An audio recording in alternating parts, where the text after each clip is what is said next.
Vamos gravar mais uma? Vamos lá. Primeiro ano, aula de hoje, Império Romano. A gente já estudou lá os 3 períodos de Roma, né? A gente já estudou 2. Vamos de novo. Ei!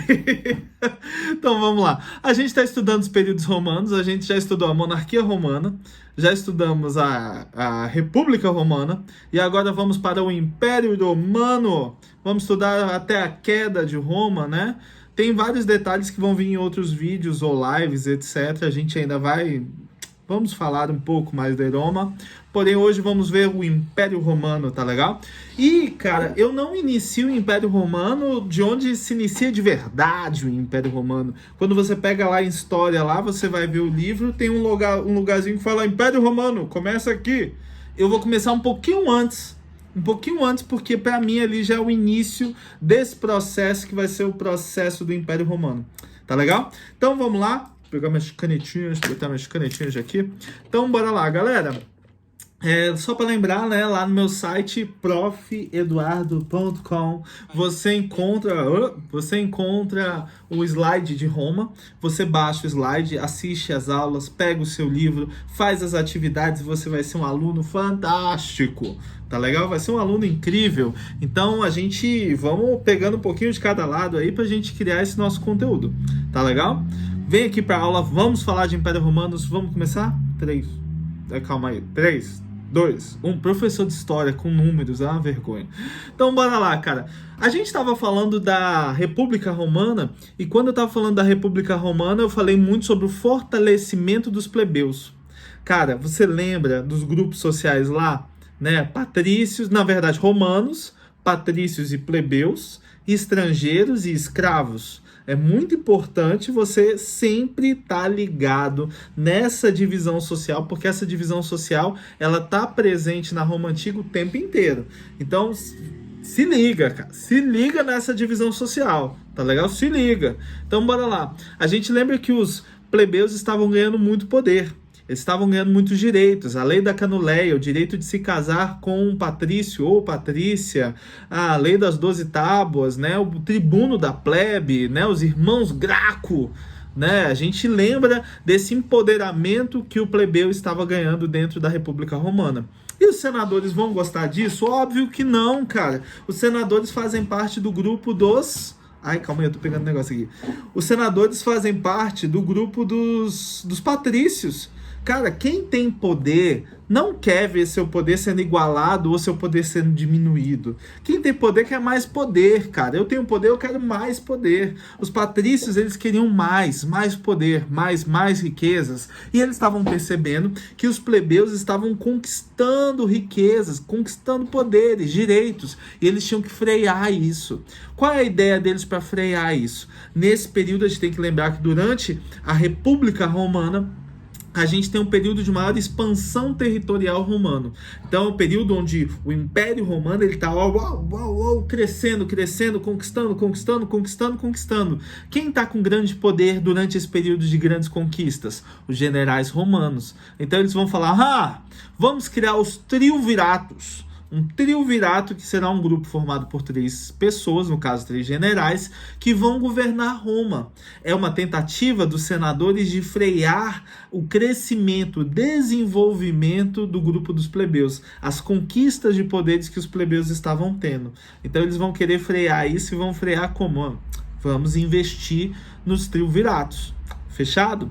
Então olha lá, o primeiro triunvirato vai ser formado pelo César, o Pompeu e o Crasso. Tá legal? O Crasso vai morrer em batalha, então já tira o Crasso. Fica ali Pompeu e César, meu irmão. E, cara, nessa onda de Pompeu e César, sempre tem aquela coisa de querer ter o poder acima dos outros dois, né?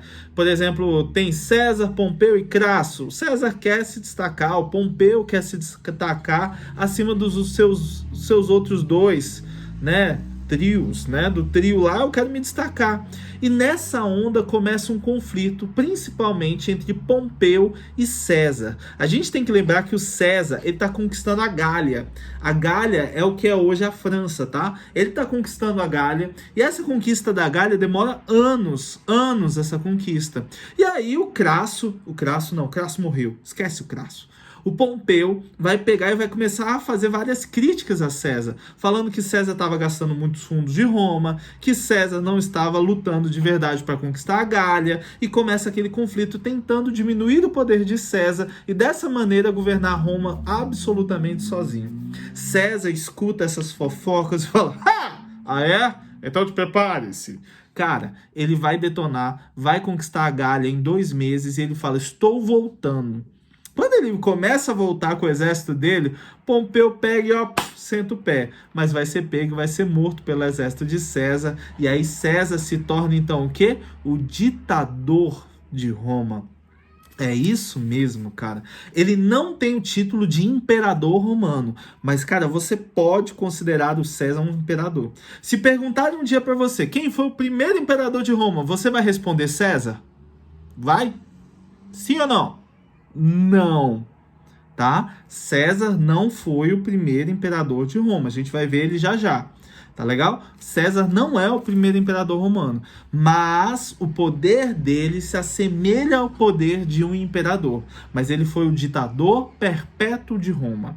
Tá legal? É esse cargo que ele vai assumir depois que ele derrota Pompeu. Crasso já tinha morrido, César fica sozinho lá no poder. E aí os senadores vão achar: beleza, César subiu ao poder, vai começar a diminuir o poder dos plebeus.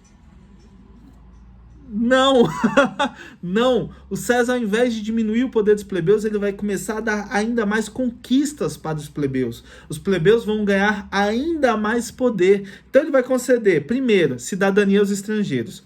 Cidadania aos estrangeiros que eu tô falando aqui são os estrangeiros romanizados que a gente fala, tá? Não tem aqueles estrangeiros, aquelas cidades que foram conquistadas por Roma. Aqueles estrangeiros daquelas cidades conquistadas por Roma eram estrangeiros romanizados. Esses estrangeiros vão ganhar o direito ao quê? A cidadania. Se eles se tornam cidadão, a gente tem um número maior de plebeu. Se eu tenho mais plebeu, mais luta eles vão ter. Certo? Segunda coisa, cara, ele também vai promover uma série de construções gigantescas, grandes obras públicas dentro de Roma. Isso também para melhorar as condições de vida da população em geral. Massa o César, né? E ele, aquele discurso lá dos irmãos Graco, de divisão das terras, etc. O César também vai pegar e vai começar: acho que a gente deveria dividir as terras. Quem sabe? Patrícios tem muito, vamos tirar um pouquinho dos patrícios, dividir com os plebeus. Cara, na hora que isso começa a bombar ali dentro de Roma, essas ideias de César, esse fortalecimento do plebeu, cara, os senadores vão ficar malucos, vão falar: cara, a gente criou um triunvirato para poder pegar e diminuir o poder do plebeu, mas a gente está dando poder porque César está cada vez mais dando poder aos plebeus. O que a gente vai fazer?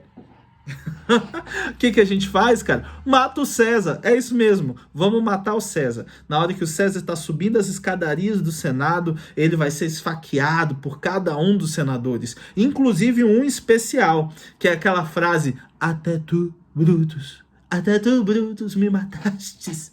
Porque Brutus, na verdade, cara, ele foi vamos dizer assim, uma pessoa criada por César, né? Eles tinham uma relação, não vamos falar que tipo, mas eram com um menino de César, tá legal? E aí vai, mesmo, poxa, Brutus tendo sido criado por César, tendo sido colocado dentro do Senado graças a César, Brutus pega e é também um dos que matam César, é um que dá uma facada em César. E aí César olha para Brutus e diz: até tu, Brutus. Tinha aquela coisa: poxa, você que era o mais próximo, não acredito essa sua atitude. César é morto e aí se tem a formação do segundo triunvirato, tá legal? O segundo triunvirato vai ser formado pelo Otaviano, Marco Antônio e pelo Lépio. Aí vem uma coisa bacana, fofoquinha. Vou chegar perto da tela. Cara, o César, ele teve lá um lance com Cleópatra, né? O Império Romano chegava até o Egito, César e Cleópatra tiveram uma relação. Quando César morre, Cleópatra fica extremamente triste, etc. E ela vai se relacionar depois com quem? Com quem? Nada mais, nada menos que Marco Antônio, cara. Cara, Cleópatra, apesar, diz, né? A gente tem umas moedas que a gente já encontrou delas, que mostra o rosto, a figura dela de lado, e aparentemente ela tinha um nariz um pouco grande. Mas mesmo assim era uma conquistadora, né? Uma conquistadora, aquela mulher. Pensa, cara, poxa, Ela era a faraó, a rainha do Egito, né? Deveria ser incrível, um poder e ainda mais uma beleza, um conhecimento absurdo. Então ela namorou, teve lá a sua relação com César e depois com Marco Antônio, os imperadores romanos. E ela vai morrer quando eu vou contar o que vai acontecer com Marco Antônio, ela acaba se suicidando, né? Ela vai ser, o Egito vai ser tomado pelo cara aqui, que eu vou contar já já, e aí Cleópatra diz que ela pegou uma naja, né? E essa naja ela botou para que mordesse o seio dela e dessa forma ela acabou morrendo. Fechado? Então contei a fofoca, vamos voltar? Voltando. Então vai lá. No segundo triunvirato aí, Otávio, Marco Antônio e Lépio, né? A gente vai ter de novo esse confronto entre os três. Quando se fez o segundo triunvirato, os romanos, os senadores pensaram, vamos dividir as conquistas, cada um cuida de um lado de Roma, porque dessa maneira evita conflitos. Não evitou nada, os conflitos continuaram do mesmo jeito. O primeiro conflito foi entre Marco Antônio e Lépio, e nessa batalha Lépio vai sair derrotado e vai ser morto. Marco Antônio então começa a ter um conflito e gerar um conflito com Otaviano, e nessa luta Otaviano sai vitorioso e Marco Antônio sai derrotado. Por isso que o Egito vai ser tomado lá, entendeu? E Cleópatra morreu. Tá bom? Então vai. E aí Otaviano sobe ao poder. Quando Otaviano sobe ao poder, ele pega e se intitula como Otávio Augustus. Se você tem um nome de Augustus no seu nome, na sua família, alguma coisa, você sabe que Augustus não é um sobrenome. Augustus é, na verdade, um título. Qual é esse título? É o título de divino. Tá legal? Cara. A partir desse momento, Otávio Augustus se declara imperador de Roma. O título Augusto significa divino. Significa o quê? Que o imperador romano era um ser divino. Isso aí vai ser muito importante, tá legal? Por quê? Porque isso lá na frente vai gerar o conflito com os cristãos. Mas vamos continuar aqui? Quando Marco Antônio sobe ao poder, ele vai ter duas medidas que são muito importantes, que vai reverberar no fim da Roma antiga. Tá legal? Então você tem que entender e escrever essas duas medidas aí. Qual foi a primeira medida? A primeira medida é a Pax Romana. A Pax Romana é um dos motivos do fim do Império Romano. Anota aí. Pax Romana, Pax com X, P-A-X, Pax, significa o quê? Paz Romana. Como o Império Romano já era muito grande, muito extenso, Marco Antônio pensa, poxa, temos que parar com essa extensão, parar com esse movimento de crescer, crescer, crescer e vamos cuidar da nossa organização, daquilo que nós temos já de território conquistado. Quando você para pensar assim, beleza, mas você tem que lembrar que os escravos, a gente tinha dois tipos de escravos, escravo de dívida e escravo de guerra. E o escravo era a mão de obra que trabalhava de verdade dentro de Roma. Então lembra disso, vai ter tudo a ver com o fim de Roma, tá? E a outra política que ele vai criar, que não tem não tem nada a ver com o fim de Roma, mas é importante, e ela acontece até os dias de hoje na política mundial, é a política do pão e do circo. Aquela ideia de vamos enganar os plebeus de Roma, enganar as pessoas pobres dentro de Roma. Como que a gente faz isso? A gente dá comida e a gente dá diversão. A gente dá novela e a gente dá alimento. A gente dá futebol e a gente dá alimento. No caso, a gente dava a luta dos gladiadores e o trigo, ou o pão mesmo, que era jogado dentro do Coliseu Romano. Eu tenho uma pedra do Coliseu Romano, pessoal. Deixa eu ver se ela tá aqui rápido, fácil. Ai, cara, tem um aluno. Deixa, depois eu procuro e mostro pra vocês. Eu tenho um aluno, o Gui, que ele me deu uma pedra do Coliseu Romano. Ele foi lá, ele pegou uma pedrinha, trouxe pra mim. Eu tenho uma pedrinha do Coliseu Romano. Quando a gente tiver em aula presencial, eu vou levar ela pra vocês. Fechado? Então, o que acontece, cara? Ele pega e cria essa política do pão e do circo, que é utilizada por políticos até os dias de hoje. É aquela política de ludibriar a população. Você dá alegria, dá diversão, dá alimento, para que a pessoa esqueça os problemas do dia a dia, da rotina, do cotidiano dela, tá legal? Então, é essa política do pão e do circo. E aí vai. Junto com essa política do pão e do circo, durante esse período do Império Romano, a gente vai ter um crescimento muito grande do cristianismo, tá legal? Cara, o crescimento do cristianismo vai acontecer por quê?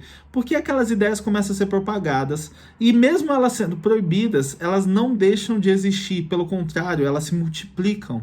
Ó que fantástico isso. E cara, naquela época do Império Romano, eles eram absolutamente perseguidos. Você tem que pensar que o cristianismo diz que só existe um Deus. Tá legal? No caso, o Império Romano falava que o Deus era o seu imperador. E o cristianismo vai de encontro com isso, bate de frente com isso. E a Roma, Império, era uma Roma politeísta, muito politeísta. Os romanos, por exemplo, conquistaram a Grécia Antiga, e quando eles conquistam a Grécia Antiga, eles vão pegar os deuses gregos e vão levar como deuses romanos também, mudando apenas o nome: Afrodite, Vênus,